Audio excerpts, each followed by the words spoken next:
Hello hi everyone. ఈరోజు మనం చూసిన రెసిపీ ఏంటంటే ఓల్డ్ అండ్ ట్రెడిషనల్ టేస్టీగా ఉండే ఎగ్ పులుసు అనమాట, గుడ్డు పులుసు. దీనికి మనం ఇలాగా ఆనియన్స్ అండ్ అలాగే పచ్చిమిర్చి కట్ చేసుకొని పెట్టుకోవాలి.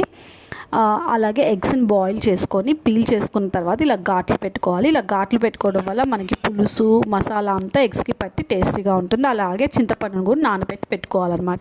నీ పక్కన పెట్టుకున్న తర్వాత ఒక ప్యాన్ పెట్టుకోవాలి. ఆయిల్ కొంచెం వేడైన తర్వాత మనము కట్ చేసుకున్నటువంటి ఆనియన్స్ అండ్ పచ్చిమిర్చి యాడ్ చేసుకోవాలన్నమాట. కొంచెం సాల్ట్, టేస్ట్కి సరిపడా, కర్రీకి సరిపడా సాల్ట్ అండ్ అలాగే పసుపు యాడ్ చేసుకొని బాగా ఫ్రై అవ్వాలి. ఒక 70 to 80% ఫుల్గా ఆనియన్స్ బాగా ఫ్రై అవ్వాలన్నమాట. లిడ్ పెట్టి క్లోజ్ చేసుకొని ఒక 5 to 10 minutes ఉంచుకోవాలి.